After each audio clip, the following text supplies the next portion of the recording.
Audio Jungle.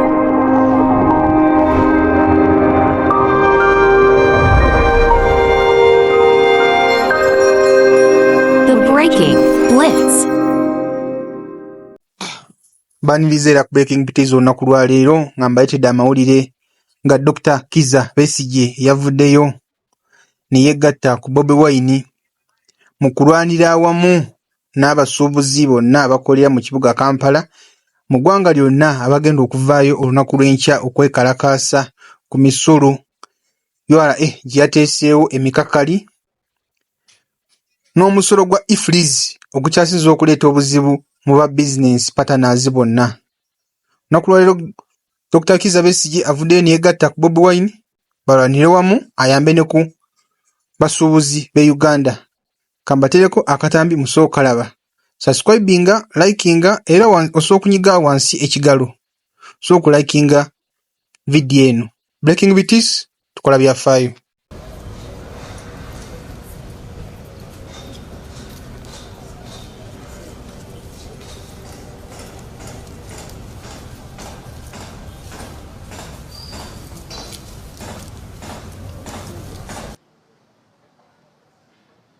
I have a fairly brief message this morning, which is focused on the crisis that the business community is facing at the moment. I'm sure you are aware of the cries that are coming from that community. They have taken decisions to protest the conditions in which they do business. And my remarks are not so much focused on the challenges that the business community face today as to what needs to be done. Because these challenges are not new, they are not limited to the business community, they are part and parcel of the national crisis that we, some 3 years ago, characterized as the crisis of failure to thrive in Uganda. The complaints of the business community are mainly focused around high tax regime in the country.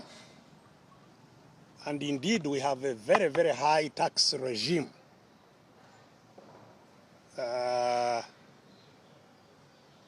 And it's part of a deliberate policy to cripple enterprise. It's a deliberate. We have talked about this in many, many campaigns, that actually high tax regime does not lead to high revenue for the state. It doesn't. Because when you put up taxes very high, few people buy because prices go high, and so few people buy, and so revenue, although the tax on every item is high, the revenue does not correspondingly rise. The revenue actually falls. But you see, we have a system that is not intended for the improvement of the common lot. The partnership in business in Uganda, and it's not just in business, maybe even in politics. that control the country is a partnership between those who control Uganda and foreigners. It's not a partnership with the local people, with the Ugandans. It's in fact a partnership against the Ugandans. And this is what needs to be clear. Not to just the business community, but to all Ugandans who are suffering. So today, the hardest hit in the business community are the small businesses, small and medium businesses. These are the most highly hit by the tax regime. You find that to import, and this is part of what they are crying about, importation, because a lot of what we use here is still imported, attracts an import duty of 35%. They have to pay VAT 18%, withholding tax 6%, infrastructure tax, whatever that is supposed to do, 5%, and that is just the beginning. As soon as they get into the shops, other taxes pile. And although we say we are part of the East African community, where there should have been harmonization of nearly everything save for the political federation. In Kenya, VAT up to now is 16%. In Uganda, it is 18%. So you find Ugandans have to compete with those who pay less tax. And that is how you find they get out of business. Now, for businesses like hotels, the other day I was having a chat with our chairman here, who is also a hotelier. Hotels pay about 25 different taxes on their one business. You find hotels pay corporation tax 30%, withholding tax 6%, VAT 18%, hotel tax. Hotel tax is established per district. Districts are the ones who impose it. Service charge 5%, trade union fee 2,000 per person, occupation safety 2 million per star. If you are 1 star, you pay 2 million. If you are 4 star, you pay 8 million. Copyright tax for music you play, for films they show, ground rent, trading license, restaurant license, bar license, swimming pool license, operations license, liquor license, entertainment license, payee, NSSF, and so on and so forth, on the same one business. So this is clearly, untenable. You kill the chicken that produces the eggs. The second complaint of the traders has been the management, the compliance measures to comply with the taxes.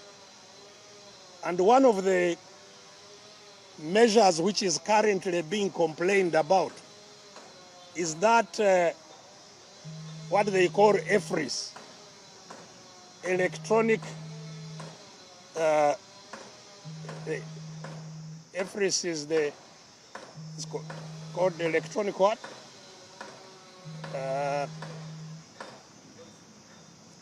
Yes, before invoicing, electronic something invoicing.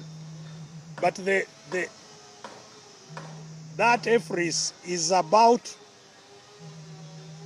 computerized direct taxation going to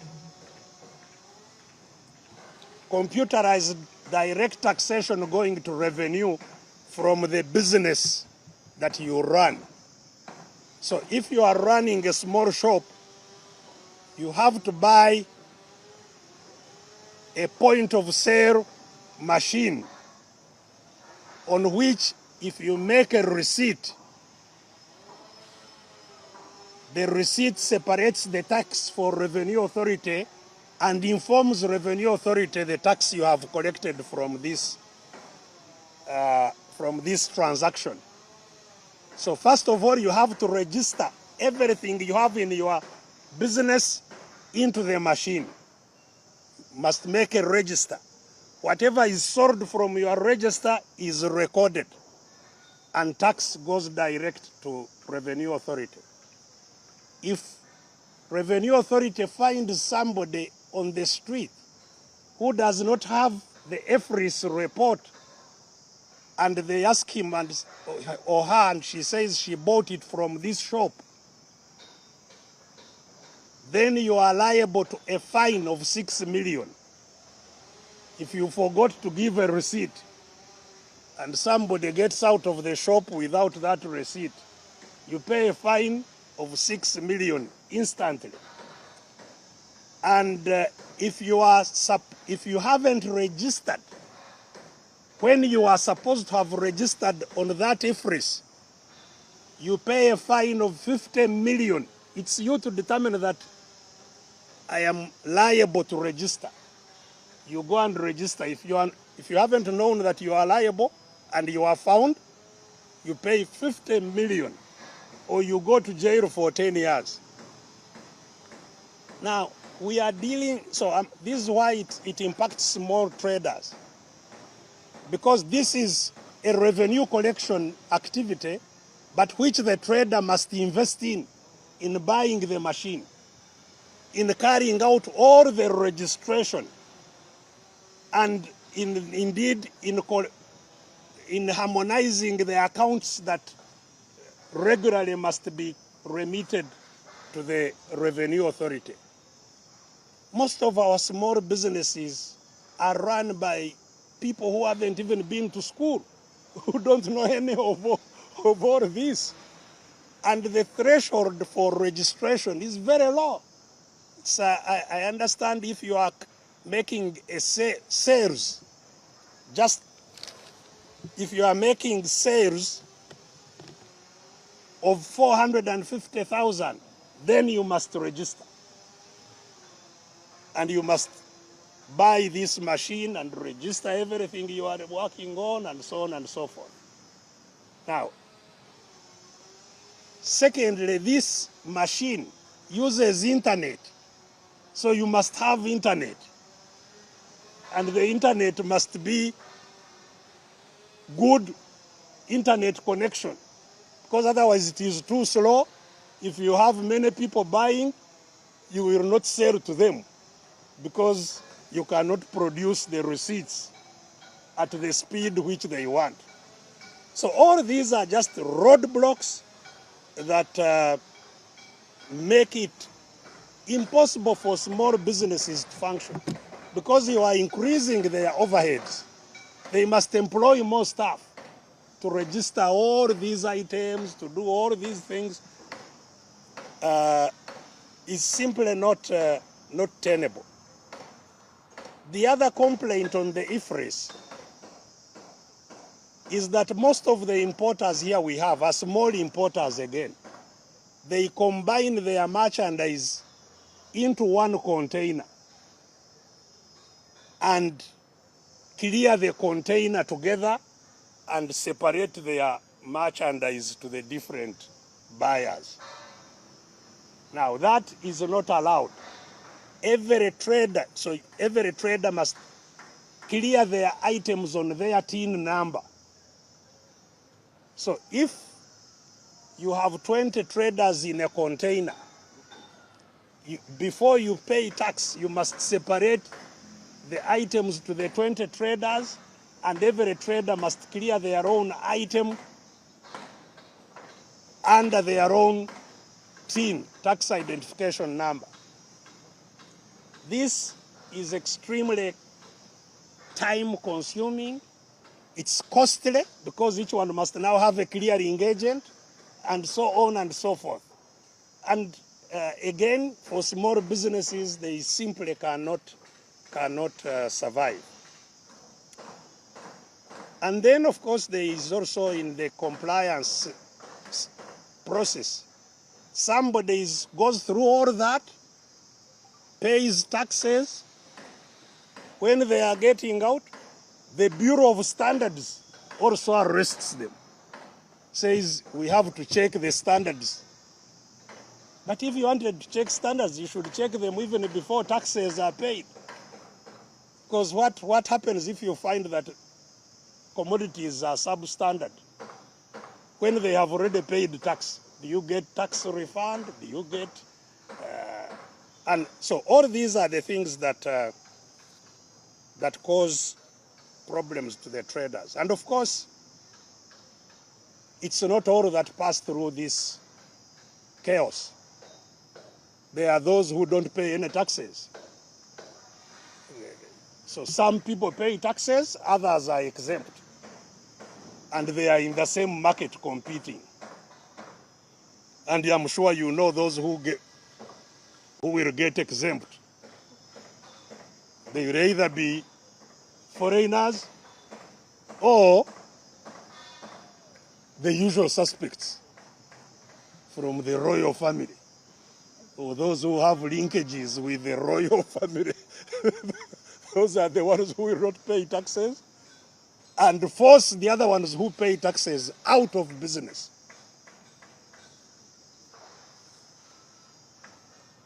The other major complaint which is valid from the traders is that the manufacturers, and these are generally or mostly foreign, Chinese, Indians, and so on, who are the manufacturers, who are given tax holidays because they are investors, and sometimes free land. They now take their merchandise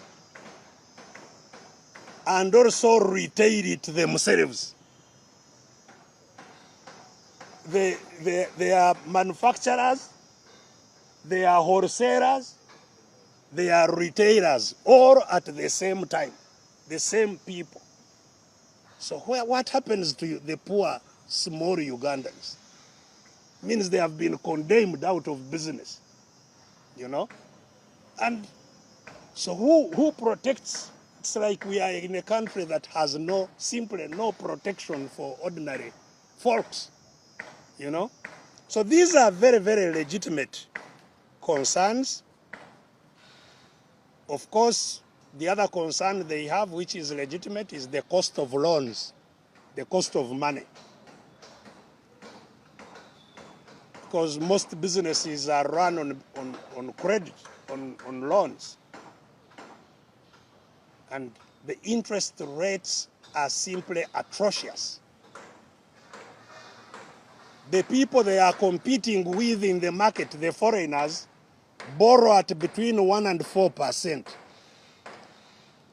The interest rates in China, in Europe, in Japan, they are between actually zero. Some countries have zero interest rates to about 4%.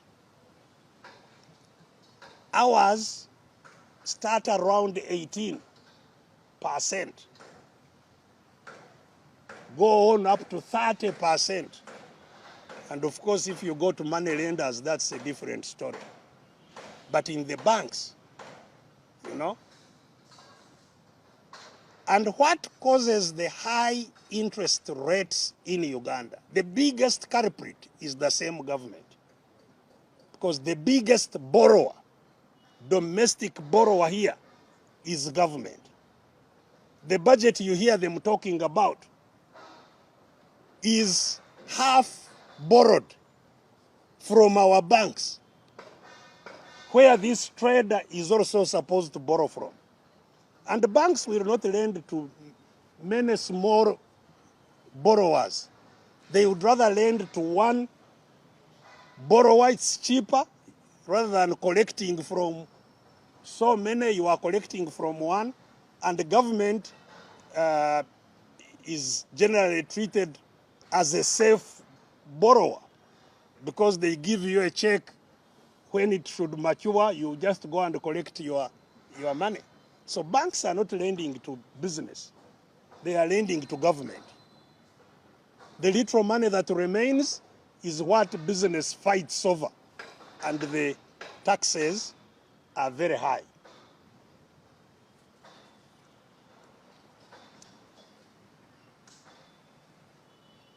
The one complaint, which is also, of course, amongst the business community, is that even when they pass through all that and they supply to government entities, whether central government or local governments, they are not paid. You know, the domestic carriers, people who have been thrown out of business by government because they supplied to government, you can't count them. You know, the domestic debt of Uganda now is close to 45 trillion. The amount of money that government owes to people within Uganda, not foreign debt, local debt, is about 44 point something trillion. And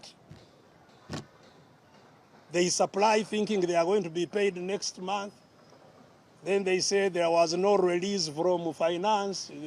It goes on years and so on.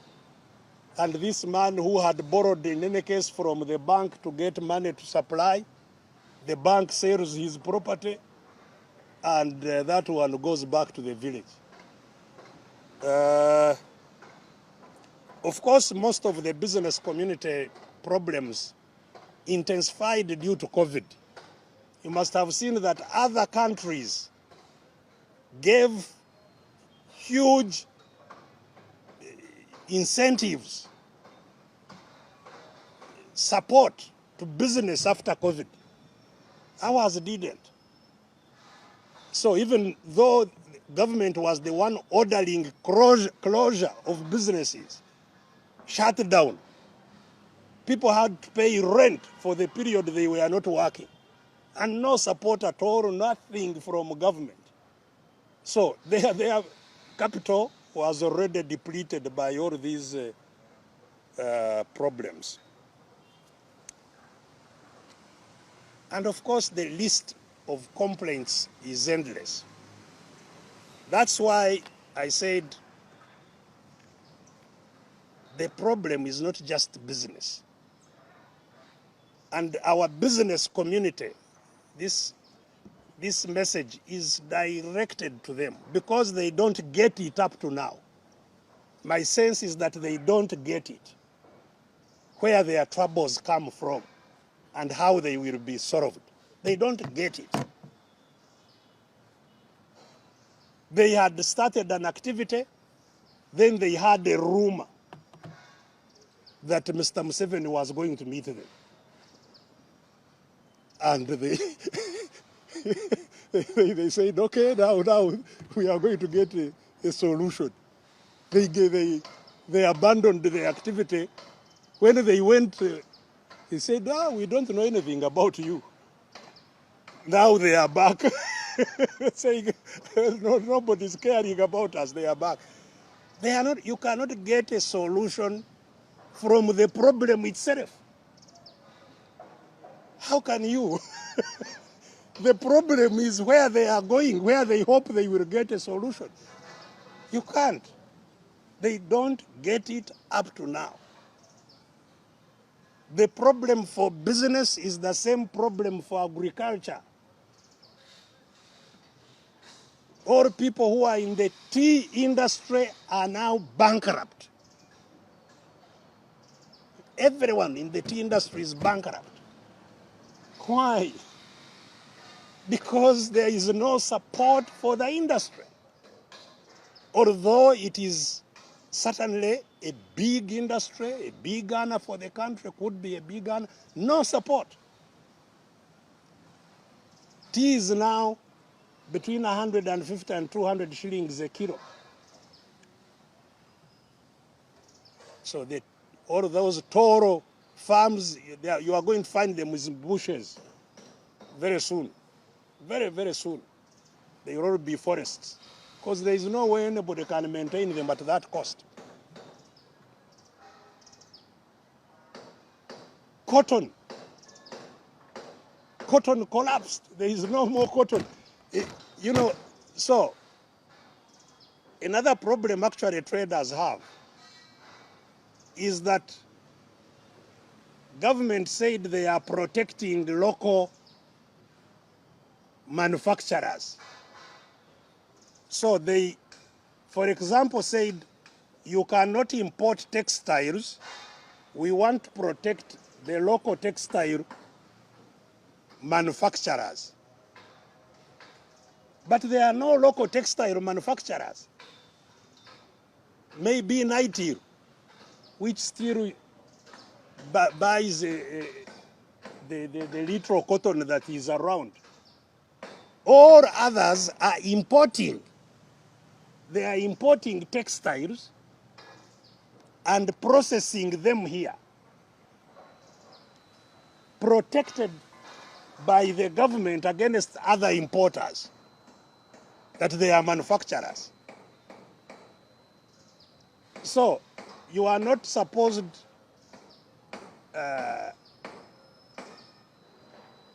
to import textiles. First of all, the local even that what they call local manufacturing produces about 5% of Uganda's needs.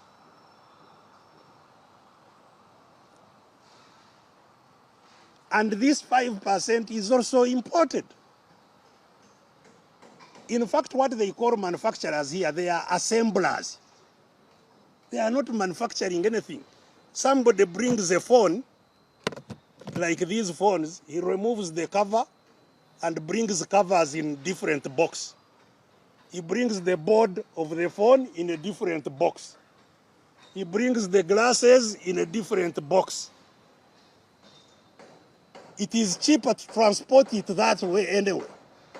They bring here, they fix them, say, we are making phones in Uganda. Nonsense. And nobody should bring phones because we are making phones. So you get a monopoly for making phones when you are not making any phone.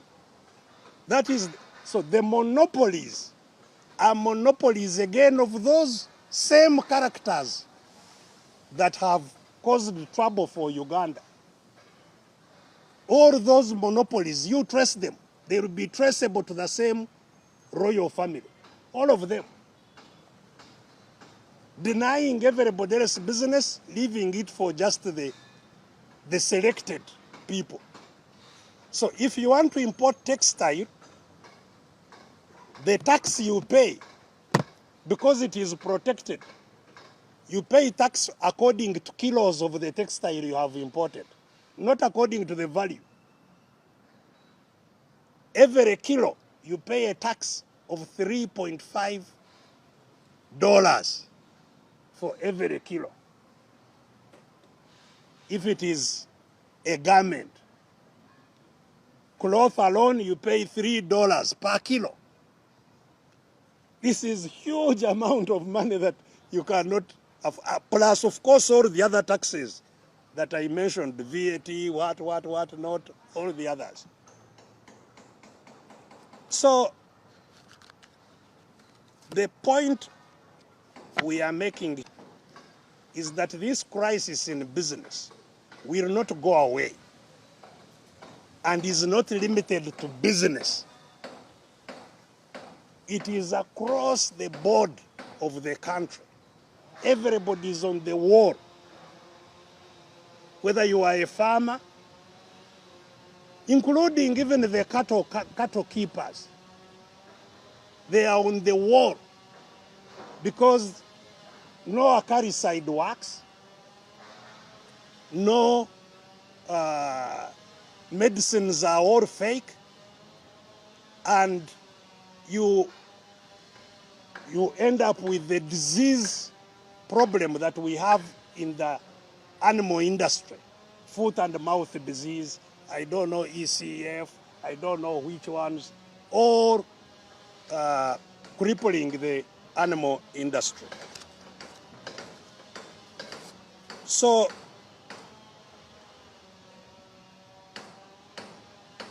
the crisis is much bigger than just taxes on these items. And of course, the businessmen who are and women who are paying these taxes, just like all Ugandans, are aware that these taxes are not applied for their own services. The taxes are being weighted once they are collected to send people on holidays with tons of money, some to be banked there, some to enjoy, while there are no roads, there is no power, there are no healthcare facilities, the garbage is all over the town, and it's the trader to remove his own garbage, it is the trader to clean his own street. So, the fact that taxes are not applied to what they are intended, this cannot be resolved by a meeting of businessmen and Mr. Museveni. It will not.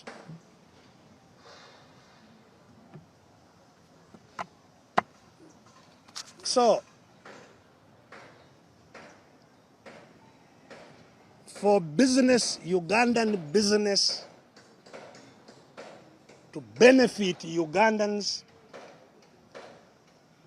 in a meaningful and sustainable way, there has to be a change of the system.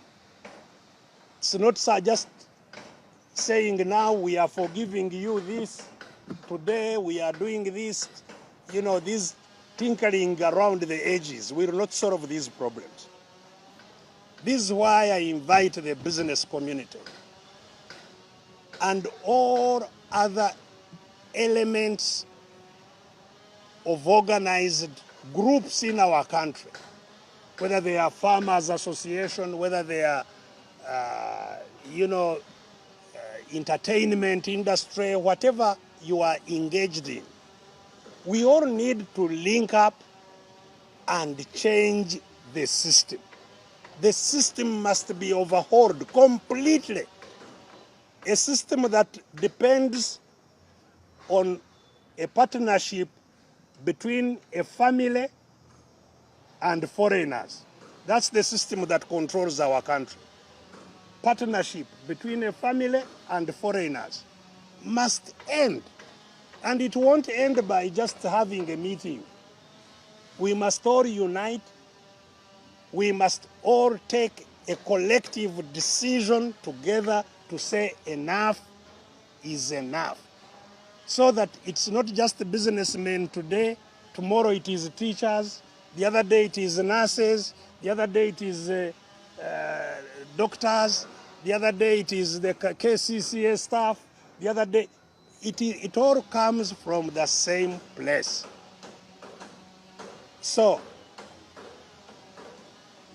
let businessmen say they will not work with us because we are in politics.